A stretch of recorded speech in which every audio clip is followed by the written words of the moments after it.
यह कहानी एक छोटे से राज्य की है जिसे राजपुरी कहा जाता था। यह राज्य समृद्ध था, लेकिन उसका शाही शासन व्यवस्था और न्याय की प्रणाली पूरी तरह से उलझी हुई थी।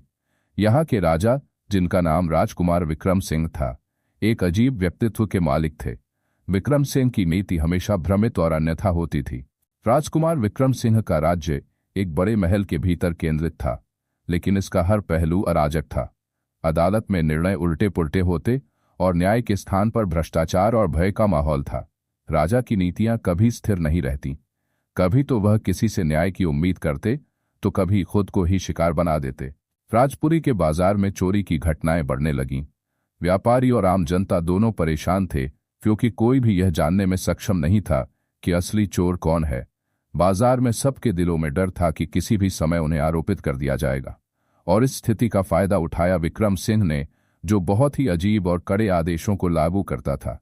एक दिन राजा विक्रम सिंह ने घोषणा की, जो कोई भी चोरी करता पाया जाएगा उसे कुएं में डाला जाएगा। यह आदेश सुनकर हर कोई हैरान रह गया। किसी को भी यह विश्वास नहीं हुआ कि राजा ऐसा कड़ा निर्णय ले सकता है। लेकिन अब जो हुआ वह और भी विचित्र था। राजा के इस आदेश के बाद कई निर्दोष लोग बिना किसी ठोस सबूत के चोरी के आरोप में गिरफ्तार हुए। उन्हें बिना किसी न्यायालयी प्रक्रिया के कुएं में फेंक दिया गया। राज्य में डर और असंतोष बढ़ने लगा। राजा विक्रम सिंह को यह सब समझ में नहीं आया। उसे यह महसूस नहीं हुआ कि उसके आदेशों से राज्य में अराजकता फैल रही थी। उसका यह अहंकार और घमंड ही राज्य की बर्बादी का कारण बना। समय के साथ राजपुरी में असंतोष बढ़ने लगा।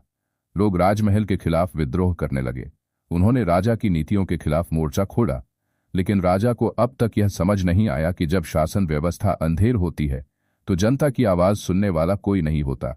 और फिर एक दिन ऐसा आया जब राज्य पूरी तरह से बर्बाद हो गया। विक्रम सिंह का शासन खत्म हो गया और राजपुरी की सड़कों पर खामोशी छा गई। लोग अपने घर छोड़कर भागने लगे और राजमहल के दरवाजे बंद हो गए। अंधेर नगरी, चौपट राजा का यही अर्थ था। जहां न्याय की कोई जगह नहीं थी, वहां सब कुछ अस्त व्यस्त और निष्फल हो जाता है। राजपुरी की यह कहानी हमें यह सिखाती है कि किसी भी राज्य या समाज में शासन व्यवस्था का सुचारू होना बहुत आवश्यक है।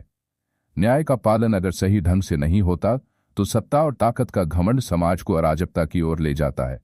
अंधेर नगरी, चौपट राजा की यह कहानी भारतीय समाज के लिए एक चेतावनी है कि सशक्त शासन और न्यायपालिका ही समाज के सामूहिक कल्याण का आधार है।